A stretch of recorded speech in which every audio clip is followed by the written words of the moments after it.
नमस्ते दोस्तों।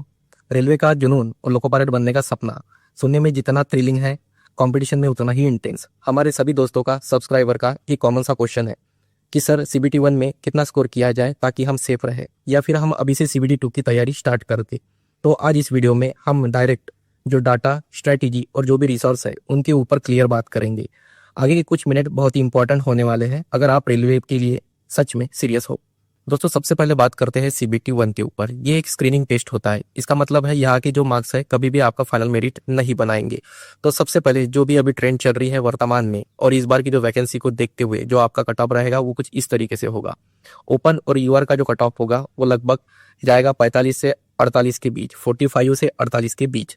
इसके बाद जो ओबीसी होगा उसका जो कट ऑफ जाएगा वो जाएगा 44 से 46 के बीच। हाँ दोस्तों, 44 से 46 के बीच। और जो भी एससी एसटी के कैंडिडेट रहेंगे कम्युनिटी के, उनका जो कट ऑफ रहेगा वो वेरी करेगा 38 से 40 के बीच, 38 से 40 के बीच। ओपन यूआर का कट ऑफ मैंने आपको बता दिया है 46 से 48 या फिर 45 प्लस पकड़ के चलो। ओबीसी का पकड़ के चलो 44 से 46। और जो भी एससी या एसटी के रहेंगे इनके रहेंगे 38 से 40 के बीच। अब आप बोलोगे आप कैसे बता रहे हो? मैं जो ये कट ऑफ आपको बता रहा हूँ ये 75 में से है। रॉ मार्क्स की बात कर रहा हूँ मैं, सिर्फ रॉ मार्क्स की। फिर इसके बाद जो आपका स्कोर है वो 100 में से निकाला जाएगा और उसके बाद आपका नॉर्मलाइजेशन भी होना है। लेकिन ये जो मैंने स्कोर बता रहा हूँ ये आपको 75 में से है। दोस्तों, ऐसे ही उठकर वीडियो नहीं बना रहा हूँ। मैंने इसके पहले ग्रुप डी का भी वीडियो बनाया था कट ऑफ का, आज भी वो प्लेलिस्ट में जाके पड़ा है। तब भी बहुत सारे फ्रेंड्स ने वहां पर कमेंट्स किए थे कि इतना नहीं जाएगा, ऐसा नहीं जाएगा, वैसे नहीं जाएगा।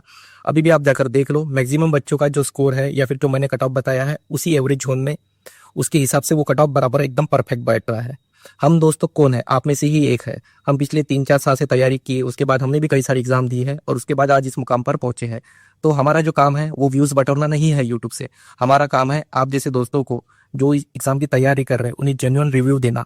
जिस तरह हम भटक रहे थे आप ना भटको, इसीलिए मैं प्रॉपर जो आपको रिव्यू बता रहा हूँ कि इतने से इतना स्कोर रहेगा। अगर आपका स्कोर इन मार्क्स के अंदर आ रहा है तो निश्चित तौर पर आप सीबीटी 2 की तैयारी स्टार्ट कर दीजिए। ऐसा ना हो कि आप आंसर की आने की या फिर रिजल्ट आने की वेट करेंगे और उसके बाद पता चला आपकी स्टडी ही नहीं हो पा रही है सीबीटी 2 के लिए। हमारे वक्त भी बच्चों ने बहुत ही ऐसे किए थे और आज भी वो उसका जो है भरपाई भुगत रहे हैं। इसीलिए अगर आपको लग रहा है कि आपका स्कोर इतना या फिर इससे ज्यादा आ रहा है तो अभी से आप सीबीटी 2 की तैयारी में लग जाए। दोस्तों, अब बात करते हैं सीबीटी 2 की स्ट्रैटेजी और किस तरीके से सीबीटी 2 को प्रिपेयर किया जाए। जो भी मेरा भाई सीबीटी 1 क्वालिफाई करके सीबीटी 2 में आ जाएगा तो उसे मैथ्स, जो सीबीटी 2 होता है ये भी 2 पार्ट में होता है, पार्ट ए और पार्ट बी। तो जो पार्ट ए होगा उसमें आपको होगा मैथ्स, रीजनिंग और बेसिक साइंस एंड इंजीनियरिंग। तो मैथ्स और रीजनिंग पहले आप जिन टीचरों से पढ़े थे आपने उन्हीं से आपको पढ़ना है। ऐसा नहीं बहुत रॉकेट लेवल का मैथ्स आ जाएगा, बहुत ही रॉकेट लेवल की रीजनिंग आ जाएगी। वही लेवल रहेगा, सब कुछ वही रहेगा, बस एक चीज अलग रहेगी, वो रहेगी कि आपने जब सीबीटी 1 दिया था तब आपके कुछ कॉन्सेप्ट मैथ्स में, रीजनिंग में कम थे करके आप हो सकता है कि सीबीटी 1 में आपने कम स्कोर कर लिया होगा।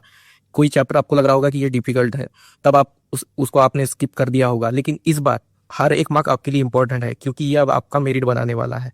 तो आपको वो चैप्टर्स प्रिपेयर करने हैं जो भी आपको लग रहे थे कि वो तब डिफिकल्ट थे और जिन्हें आपने स्किप कर दिया था। आप उन्हीं मैथ्स को उन्हीं टीचर्स के पास या फिर रीजनिंग को उन्हीं टीचर्स से पढ़े जो आपको पहले पढ़ाते थे और उन्हें इतना स्ट्रांग कर लीजिए कि आपका कुछ भी क्वेश्चन छूटना नहीं चाहिए। अब तीसरी बात करते हैं जनरल जो है हमारा बेसिक साइंस एंड इंजीनियरिंग की। तो इसे कैसे प्रिपेयर करें?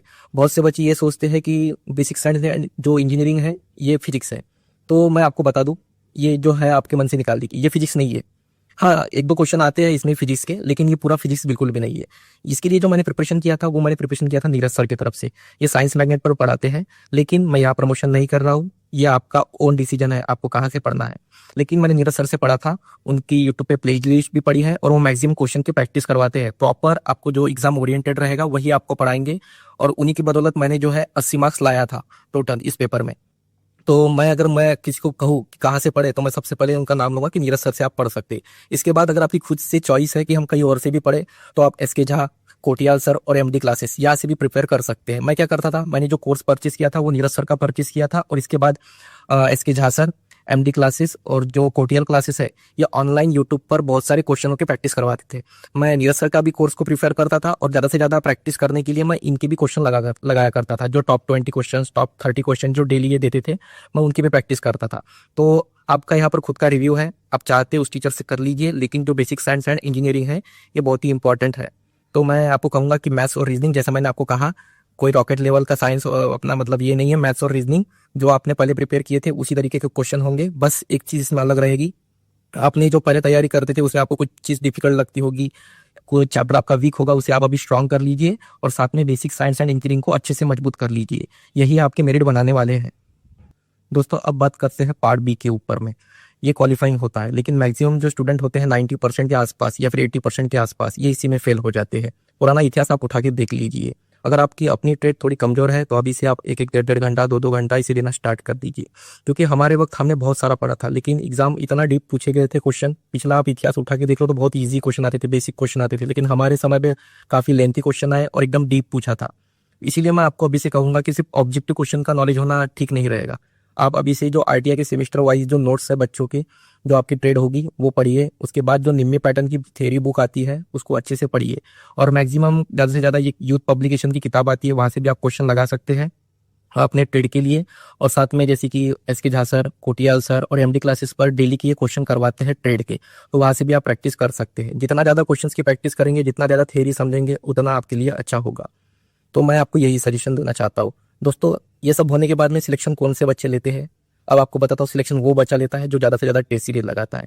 आपको टेस्ट सीरीज कहाँ से लगाना है? टेक्स्ट बुक से, ग्रेड अप से, एमडी क्लासेस से, कोटियाल क्लासेस से, एसके झा से, इनके बहुत सारी टेस्ट सीरीज आती है। जितना आप टेस्ट सीरीज लगाओगे उतना आपके लिए फ़ायदा है।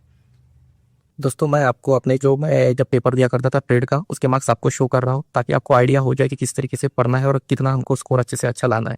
यहाँ पे मैं आपको शो कर रहा हूँ कि जब मैं ट्रेड का पेपर दिया करता था तो मुझे लगभग कितना अप्रोक्स मार्क्स आते थे, तो ये रहेंगे। और इसके बाद मैं और आपको एक चीज़ दिखाना चाहता हूँ। मैंने अपने चैनल पर एक पोल डाला था कि CPT 1 में आपका स्कोर रॉ मार्क्स कितना आ रहा है, तो ये भी रहा। तो लगभग 450 से 500 बच्चे ने यहाँ पर वोट किए थे, क्योंकि मेरा चैनल दोस्तों एक छोटा सा चैनल है, इसे बड़ा आप ही कर सकते हो। लेकिन यहाँ से मुझे एक अंदाजा मिल गया कि हाँ, कि मतलब इतना रॉ स्कोर आप लाओगे या फिर प्रीवियस जो ट्रेंड चल रही है और इस बार की वैकेंसी के हिसाब से, तो वो भी मैंने यहाँ पर आपको शो कर रहा हूँ। दोस्तों सबसे पहली बात, रेलवे सिर्फ एक जॉब नहीं है, ये आपके लिए एक सपना है। और ये वर्थ इट आपको तब लगेगा जब आप रेलवे के इंजन में बैठोगे, तब आपको समझ आएगा कि हाँ भाई, इसीलिए अभी से सीरियस हो जाओ। और अगर आप ट्रेड के लिए प्रॉपर एक डेडिकेटेड वीडियो चाहते हैं कि कहाँ से ट्रेड पढ़े, किस सब्जेक्ट से पढ़े, किन टीचर्स से पढ़े, तो मैं इसके ऊपर आपको एक वीडियो बनाकर दे दूंगा। लेकिन शर्त एक है, आपको सिर्फ कमेंट में लिखना है कि हाँ मेरी ट्रेडिंग ये है और आप इस पर वीडियो बना कर दीजिए, तो मैं आपको उसके ऊपर में वीडियो बनाकर दे दूंगा। और लास्ट में वही एक छोटी सी बात, ये हमारा एक छोटा सा चैनल है, इसे आप अगर वीडियो पसंद आया हो तो एक लाइक और एक सब्सक्राइब कर देना, ताकि मुझे और भी मोटिवेशन मिले और आगे भी मैं इस तरीके की वीडियो आपके लिए ला पाऊँ। Thank you.